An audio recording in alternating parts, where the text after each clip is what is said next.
Kids 12 to 18, get your hunter education certification. You have to in order to fully participate in hunting in the state of Oregon and many other states. Now you can go to aahunt.com, check out our education page, and there are 13 states that have online hunter education programs and the tests, and they're on our website at aahunt.com, the hunter education page. Get your hunter education certification and do it now. And I'll see you in the field.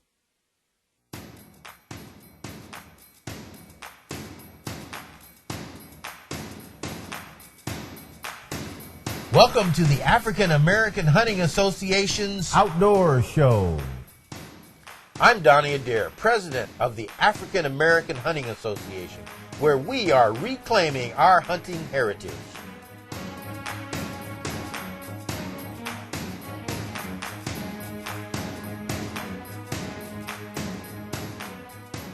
Our mission is to encourage African Americans and other urban residents to check out hunting, shooting, and other outdoor sports such as hiking, camping, fishing, boating, and outdoor photography. We are a multicultural organization open to everyone.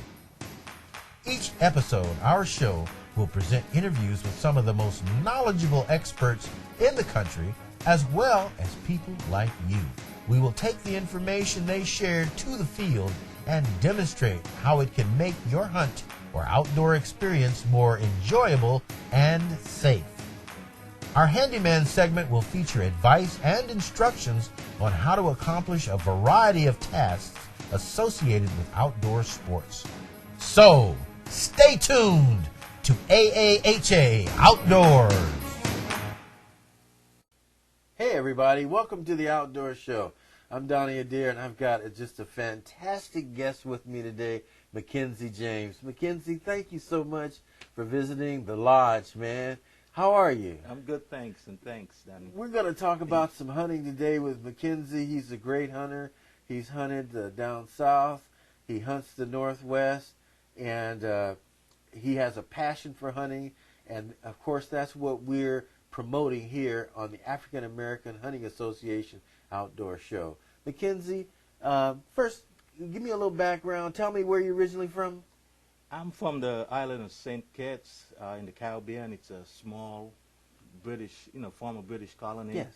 And it's a real small island. It's 68 square miles, 21 miles long, and 6 miles wide. And that's where the passion for hunting started. Okay. We hunt with catapult. Okay. Hunt birds. Okay. And so that's where it all got started. What states have you hunted? I've hunted Connecticut and Arkansas, Missouri as well. Okay. Missouri and Arkansas. Okay. I hunted Missouri because I once owned property in Missouri. Okay. And Arkansas, I hunt because my in-laws have a deer camp. Okay. There. All right. And you brought us some pictures of the deer camp, and we'll share those with our audience. But tell us about the deer camp experience. The deer camp experience is great. My the family that owned that camp, they've been hunting since they were, for a long time, since they were kids. Rural Arkansas, the Owens family, Harmony, Arkansas. Okay. And they just have a lot of experience. They know the animals, they know the game. They can hunt. They have a lot of respect for the woods and for the animals.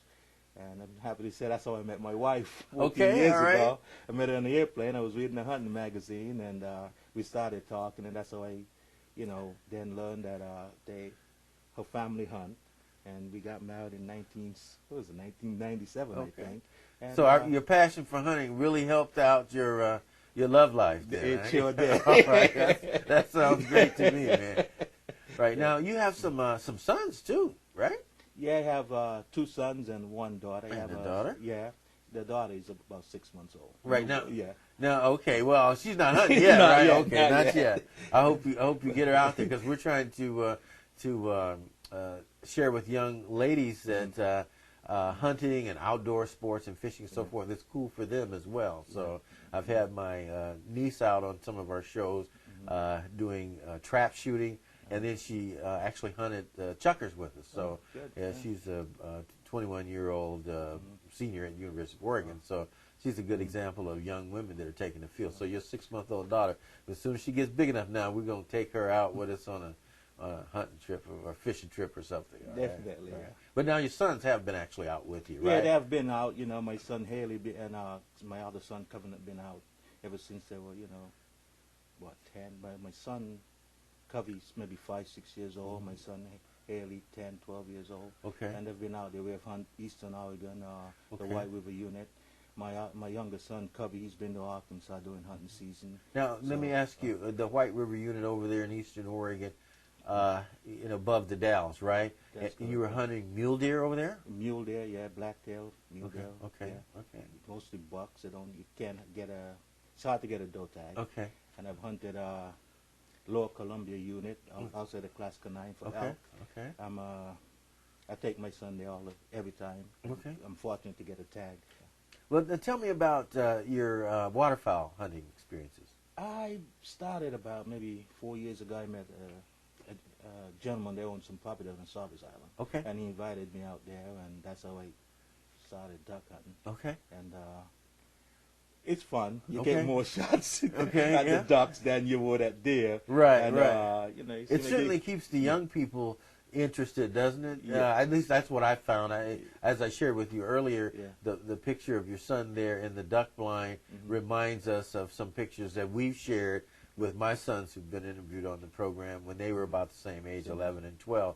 And I found that they did enjoy that a little better than deer because of the action. Well, it's fun. I think I've gotten to the place now, and unfortunately, it's even come up on the show. My sons are shooting a little better than me now, So, but it's all about the fun and a friendly spirit and competition when you have your friends and relatives out there with you, and it really doesn't matter who gets the most ducks, the most deer, or the most pheasant, or whatever. It's just the joy of being out there. At least that's what I do. Well, I want to thank you for taking your time. I also want to mention to people also that the McKenzie, as well as myself, we have other business lives, and we're public servants.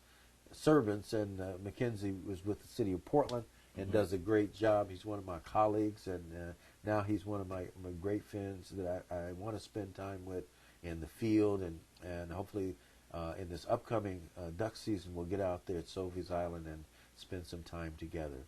So McKenzie, again, thank you very much for taking the time to interview with us. This, I think, is going to encourage African Americans and other urban people to consider, again, outdoor sports, and that's what we're promoting. And thank you for watching. Yeah, thank you.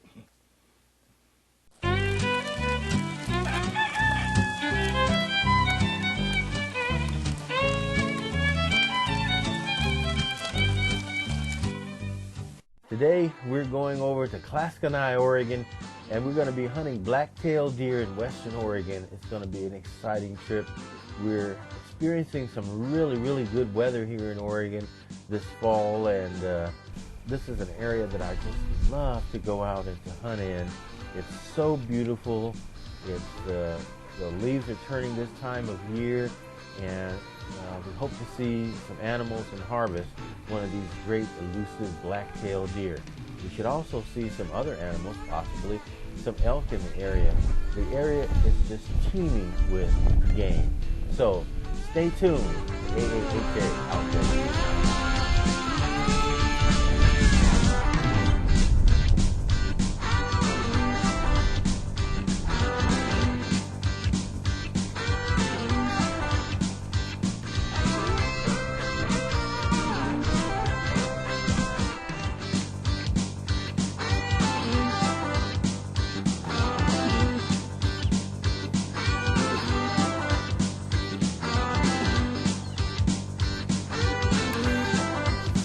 Well, man, Claskanai was a beautiful day, but it was a tough day as far as hunting is concerned. Yeah, sun was up, nice and bright, and perfect weather for the deer to be hunkered down into the thick stuff. So, yeah. And we didn't get our start as early as we would have liked to with our travel plans. That happens sometimes. You and Eugene Anderson did see a doe.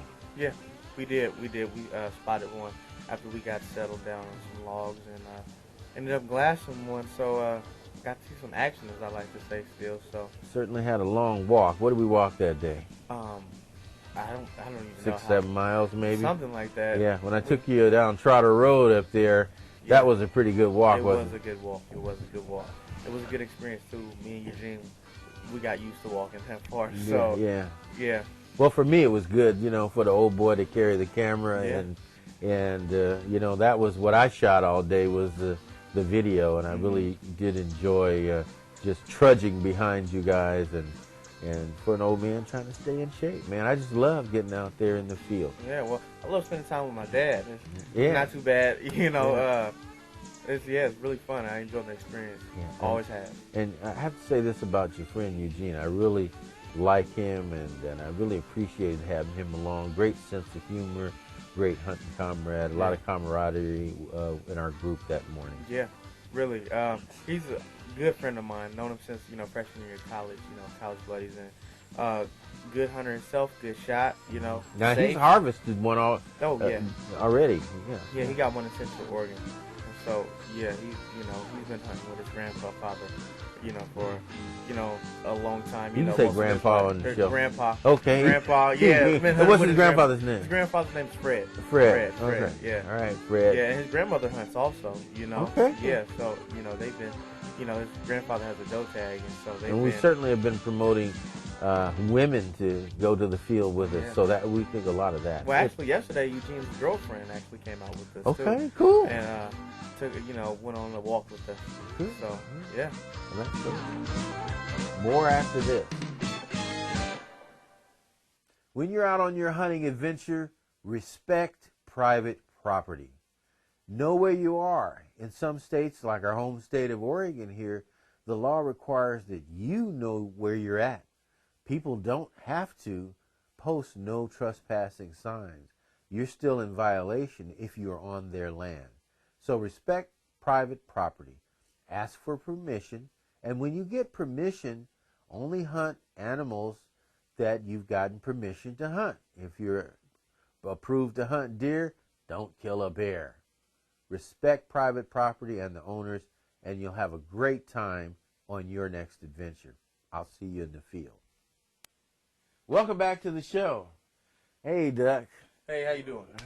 Glad to have you back on the show, man.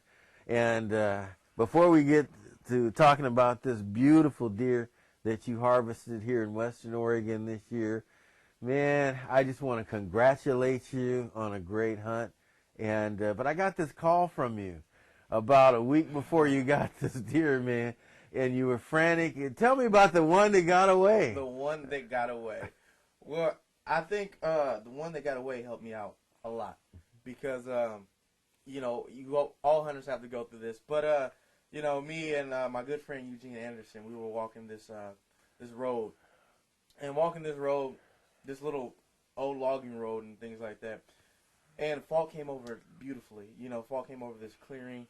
And we were walking and the fog had raised. And we walked around this hump, this little hill, smaller part over the greater opening. And as soon as we walked past, boom, jumped up a nice big, looks like a 4x4, nice big one.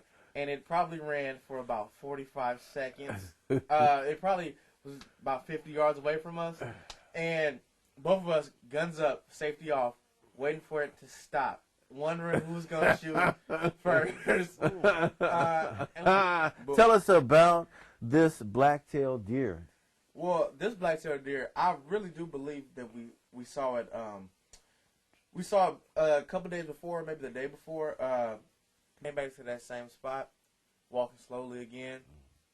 A little bit earlier this time, walking slowly.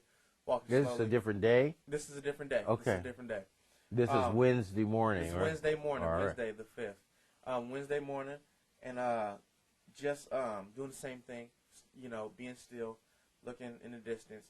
And again, almost, ready to, okay, we don't see anything, walking the other side to the other side, go through the clearing and things like that, and boom, I spotted it. Mm-hmm. I call out deer. Eugene is like, where? I'm like, the big tree.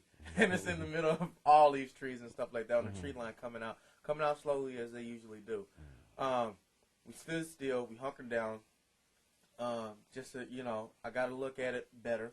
Saw that it had horns, and then I took a shot at it. It was about 250, about 250 yards. Yeah, about 250 yards, maybe 300, and so I aimed a little high on it. And I took a shot, and at first I was disappointed because I didn't see anything. With the recoil, you can't really see what happened. So I said, well, let's go see. We walked over there, and Eugene was ahead of me, and he was skeptical. He didn't see the deer the whole time, so he was kind of skeptical. And then I took a while to take the shot too. So he was all the time I took. He was like, you better have gotten this deer all the time you took this with this shot. And we walked over there, and him being skeptical, he walked first, and he was about a few yards ahead of me, and didn't see anything, and he got down, looked over into the creek, and just looked back at me with this smile and said, "Yep, you got it." So we went down there, and I got it. I ended up shooting it in the back, but shooting it in the spine, and shot it down over into the creek area. Okay. So you guys had some work to do. Now, you told me this was a big-bodied deer, and we have some pictures of it that we're going to be sharing with our audience. So what was that like, getting that animal out? It was a doozy, to say the least. Okay. It was a doozy. First, we had to drag it up out of the creek area. It was pretty steep hill, about 25, 30 feet deep, maybe. And I pulled it up about 60% of the way, and then Eugene pulled it up the rest of the way, and then we still had to drag it about 150 feet, about maybe 150, 200 feet out of that just the to kind meadow, of get on level area, just to get on the old logging road that we were on. And so we took turns dragging it through the meadow area where smaller timber and ferns and things like that. And then we got to the road and we tied the legs to a stick. You guys didn't gut it before you were dragging it? Oh yeah, I did gut it. Okay, I got it near the creek area. Got all the intestines and things like that. I kept all the good stuff, the heart and the liver and the lungs, and got those out later. God, you picked up on everything, didn't you? Yeah. That's great. Yeah, did that right there, so we didn't have to carry that extra 20, 30 pounds, which I'm thankful that we did that. And then we carried it on a stick the rest of the way, and we were back in there about a mile. This took work. We covered a lot of ground. Well, that's what they say. Once you get that deer down, then the work begins. Your hunting season's over and your processing season begins. And I mean, and that's what I was saying to somebody about being a hunter because of liking to shoot. And I say, well, if you want to be a hunter, if you want to hunt because of the shooting part, you're not going to be a very good hunter because shooting, for my experience, took that long. Right. And now you got it back to Eugene and Eugene's granddad help you guys, we strung it up. He has a nice tree in his backyard and a nice little pulley system that he created because he's an avid hunter. Also, he's looking to get elk and stuff like that in January. Right, and he had a successful year this year himself. Central Oregon. Yeah, Eugene got one earlier in Central Oregon, and so did his grandpa. Okay. So Well, let's talk about it a little bit because folks have been looking at it here. This is a black-tailed deer. Obviously, it's a forked horn, and black-tailed deer don't really have a lot of mass on their horns, on their antlers. And so this is really a representative of a very mature deer. Very gnarly right here. If you can see, you probably can't see that on camera, but you can see the mature head he has here. I would say this is probably a 3-year-old animal. Might be even 4 years old. But definitely about 3 years old, and it had a really big body on it, lots of good meat there, great table fare, these Western Oregon black-tailed deer. And this is a deer that you find up and down the west coast of the United States from Northern California, Sierra Nevada, up through Oregon and Washington, British Columbia, and Alaska. They have the Sitka black-tailed deer, which is a even larger bodied black-tailed deer, but similar to the ones on the west coast in the continental United States.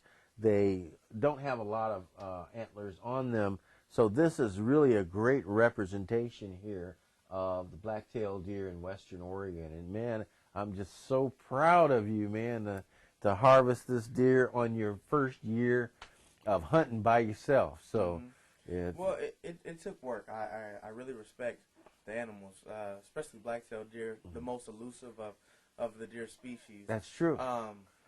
It takes work. It takes work, and I have a lot of respect for the animals. And I bet you can't wait till next season to get back out there and chase them again. I think you got the bug, young man. Yeah, I might have it. And you might get the bug, too. Thanks for watching The Outdoor Show. You know, us hunters a lot of times forget about scouting. And trust me, it can make your life a whole lot easier. You know, if you just take a month in advance of the hunting season, being safe, of course, and walk the areas you might be potentially hunting, it can make it a lot easier.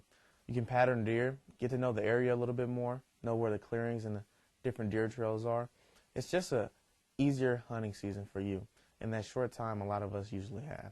And I'll see you in the field.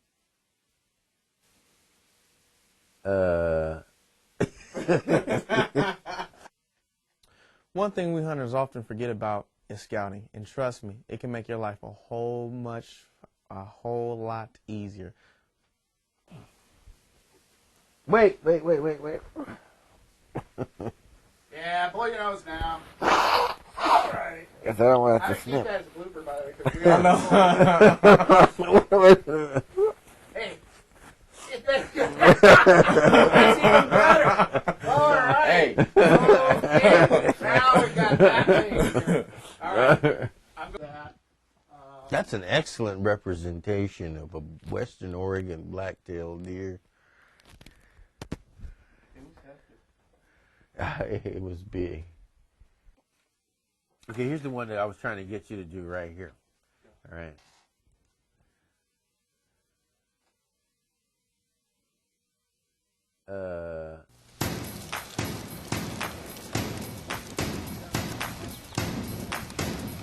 That lightning and the sucker kind of set us out. Whether crawling through the bushes or creeping downstream, shotguns, bows, it's all the same thing. Fishing, poking handguns, it's all in good fun. Reclaiming our hunting heritage towards your gun. It's the African American hunting show. Taking back the tools that we were given before. It's the African American hunting show. Going back to the woods, the guns, rods, and bows. It's the African American hunting show. Taking back the tools that we were given before. It's the African American hunting show. Going back to the woods, the guns, rods, and bows. So let's go. Let's go. Let's go. Let's go. Let's go. Let's go. Let's go.